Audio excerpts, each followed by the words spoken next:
Salut à tous, alors aujourd'hui on se retrouve pour une nouvelle vidéo. Donc cette fois-ci je vais vous parler de comment j'ai réussi à trouver mon stage.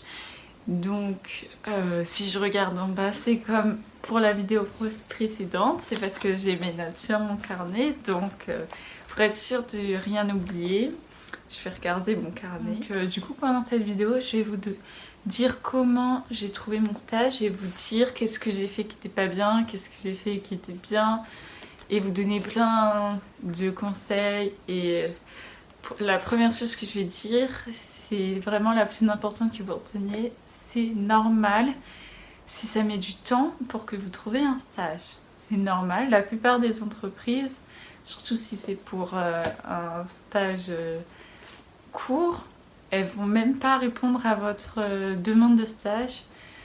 Donc ne vous en faites pas si vous faites vraiment énormément de demandes et que vous n'avez pas de réponse. C'est normal, il faut persévérer, vous finirez par en trouver. Le but c'est de trouver, mais ça se trouve vous allez faire vraiment énormément de demandes de stage avant de trouver un auquel vous allez être accepté. Donc si vous voyez que ça prend vraiment du temps, que personne ne vous répond, vous inquiétez pas, vous finirez par trouver. Mais vraiment, demandez au plus possible de personnes. Dites à votre entourage que vous cherchez un stage. C'est vraiment important que vous faites circuler le plus possible cette information. Donc quand j'ai commencé à chercher mon stage, je savais pas vraiment que ça allait être aussi compliqué. Moi je pensais que j'allais demander un stage et j'allais trouver direct parce que bon, j'avais déjà fait mon stage de troisième et bon, je l'avais fait chez une amie de ma mère, donc bon, voilà, j'avais trouvé mon stage facilement grâce à mes parents. Donc je pensais que là ça allait être facile, mais non, voilà, ça ne s'est pas passé comme prévu. Donc au début je pensais pouvoir le faire du coup avec le travail de ma mère, sauf que ça a pris beaucoup de temps. Et en fait, non, je me suis vite rendu compte que j'avais pas de retour. À chaque fois, ils me disaient, là on peut pas, plus tard, plus tard, plus tard. Sauf que bon, les semaines passent, puis un mois passe, 2 mois passent, toujours rien. Donc bon, on se dit, faut commencer à chercher ailleurs. Donc j'ai commencé par faire mon CV. Donc voilà, ce qu'il faut faire en premier pour postuler du coup, c'est faire son CV. Donc moi avec mon école, j'ai fait mon stage pour mon école d'ingénieur. Le but c'était de valider mon année. Bon, vous savez si vous avez vu ma précédente vidéo que je n'ai pas validé mon année, mais je ne vais pas en parler en détail dans cette vidéo. Donc je vais vous expliquer entre autres ce qu'il faut mettre sur votre CV, mais je suis sûre que si vous cherchez sur internet, vous pouvez voir des exemples de CV, donc je vais pas vous montrer le mien, hein, mais voilà, déjà il doit faire une seule page. Ensuite, ça va dépendre des gens, mais il y a des gens qui disent qu'il faut mettre une photo, d'autres non. Donc pour ceux qui disent qu'il faut mettre une photo, des fois, quand tu vas faire ton entretien, après qu'il t'ait retenu, ils se souviennent pas forcément de ton prénom, et donc s'ils ont la photo, et ben ils vont savoir que c'est toi. Parce que s'il n'y a pas de photo, peut-être ils vont dire ah c'est lui au prénom, mais en fait c'était pas lui, et donc du coup c'est quelqu'un d'autre qui va être embauché à votre place. Mais ça peut être aussi négatif pour d'autres raisons. Enfin, il faut quand même que ce soit une photo qui montre que vous êtes professionnel, donc en chemise. Après, je pense que en fonction des entreprises et de la personne, les gens peuvent se dire à votre tête ah non, j'aime pas sa tête, je la veux pas dans mon entreprise. Donc c'est à double tranchant, faut voir ce que vous pensez qui est le mieux. Personnellement sur mon CV, j'ai pas mis de photo. J'ai quand même trouvé un stage, donc voilà. Mais je pense que je sais pas si je vais en mettre une parce que comme vous voyez, moi j'ai les cheveux bleus et ça peut paraître un peu pas très sérieux d'avoir les cheveux colorés comme ça. Donc je sais pas trop si je vais mettre une photo. Donc ensuite la première chose et la plus importante, c'est mettre les diplômes et les années d'études que vous avez fait. Donc le brevet, clairement, c'est pas vraiment la peine. En fait, si vous n'avez pas grand chose à mettre sur votre CV, vous pouvez mettre le brevet. Mais si vous arrivez à me faire une page sans mettre le brevet, parce que vous ne pouvez pas dépasser une page, bah c'est pas la peine de le mettre. S'il manque des si vous n'arrivez pas à compléter la page entièrement, oui vous pouvez le mettre, comme ça il n'y a pas un vide en bas de la page. Par contre, si vous avez d'autres diplômes ou d'autres choses que vous pensez qu'il est plus utile à mettre sur votre dossier, c'est pas la peine. Si vous mettez que vous avez le bac ou n'importe quel autre diplôme, si vous êtes en école supérieure par exemple, vous pouvez mettre votre bac que vous avez eu, votre diplôme, et vous mettez première année en BUT, première année en licence, et vous écrivez quelle licence vous avez fait, vous expliquez bien, vous notez bien que du coup voilà. Donc ça fait partie de ce que vous devez mettre dans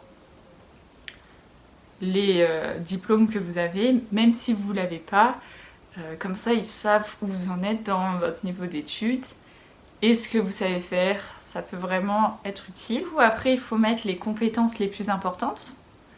Donc par exemple, moi j'étais dans un diplôme d'informatique, donc par exemple je pouvais mettre que j'avais des compétences en programmation, par exemple j'ai fait du C. Bon, moi j'étais pas très douée à ce moment-là, mais si j'avais eu un bon niveau, j'aurais pu mettre je programme plutôt bien en C, ou je sais me servir, j'ai un bon niveau en anglais par exemple, ou en espagnol, ou dans n'importe quelle langue. Ce genre de compétences que vous avez, faut le mettre. Plus vous mettez vos compétences à l'avant, plus en fait c'est ce qui compte le plus après les diplômes, parce que c'est vraiment ce que vous savez faire. Parce que c'est bien beau d'avoir un diplôme, mais il faut savoir faire des choses. Donc en gros, ça explique un peu ce que vous savez faire grâce à votre diplôme. Donc voilà. Après, si pendant vos études vous avez fait partie d'une asso, c'est un club avec votre école, c'est bien de le mettre. Donc voilà, à l'université, au collège, au lycée. Vraiment, c'est un plus pour votre CV. Ça montre que vous êtes engagé. Donc c'est une bonne chose.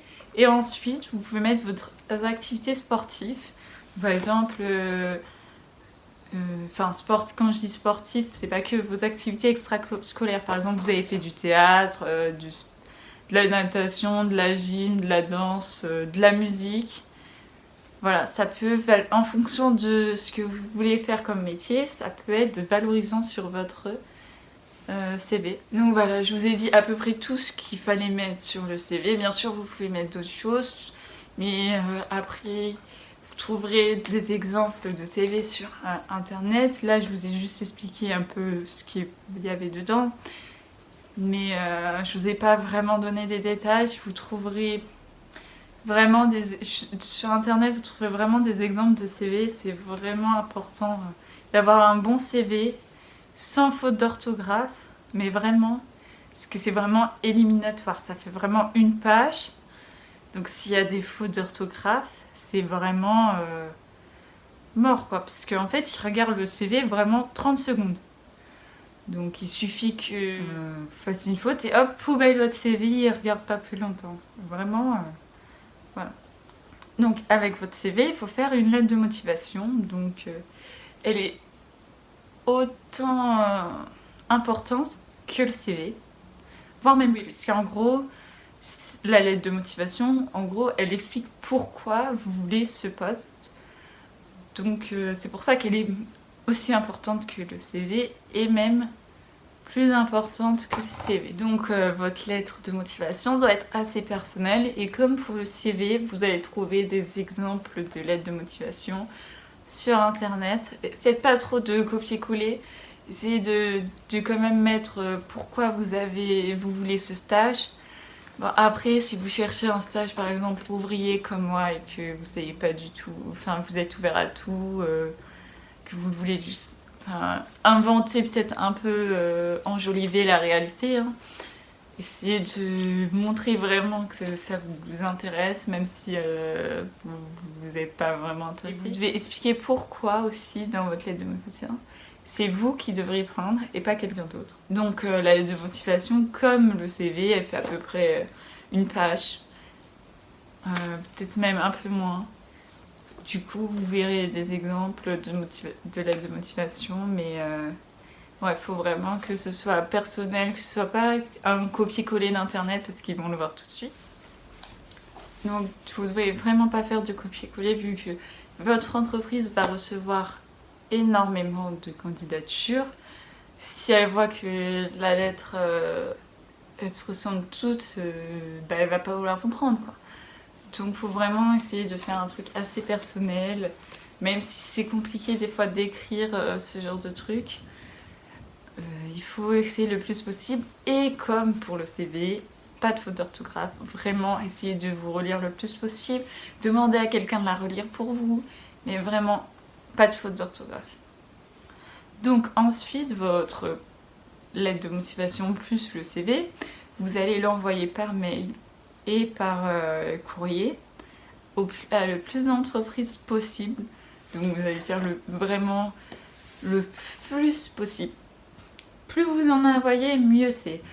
Parce qu'il y a très peu d'entreprises qui vont vous répondre, donc le mieux c'est d'en avoir le plus possible demandé pour avoir plus de chances d'avoir une réponse positive. Et puis après, il y a une autre chose qui peut être bien, c'est se créer un compte LinkedIn. Donc c'est un réseau social pour les entreprises. Donc c'est vraiment un truc professionnel.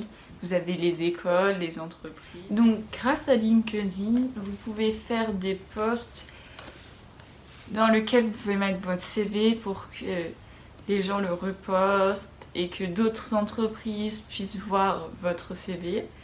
Et puis aussi, on peut retrouver des offres d'emploi sur LinkedIn. Donc, en gros, il y a une catégorie sur LinkedIn où tu vas voir toutes les offres d'emploi que toutes les entreprises ont mis. Et tu peux postuler à toutes ces offres d'emploi. En plus de toutes celles que tu as postulées avant, du coup, ça te fait encore plus de choses. Cette fois, c'est sur le site. Donc, il faut ta lettre de motivation et ton CV comme pour quand tu l'envoies par mail ou par courrier, ça marche pareil. Par contre, tu peux voir combien de personnes ont postulé avant toi. Et, du coup, tu peux jauger, tu peux voir aussi quand l'annonce a été faite, donc si ça vaut le coup ou non de postuler. Mais en général, si vous cherchez un stage d'un mois, vous n'allez pas vraiment trouver. Après, il y a aussi des alternances et des postes d'emploi, de job. Donc voilà, il y a vraiment de tout sur LinkedIn niveau post. Donc après, c'est pas sûr que vous allez trouver en mettant sur LinkedIn. Et après, il n'y a plus qu'à se servir de son réseau. Donc voilà, on dit à sa famille, à ses amis. Après, eux, ils peuvent en parler autour d'eux, et etc., etc.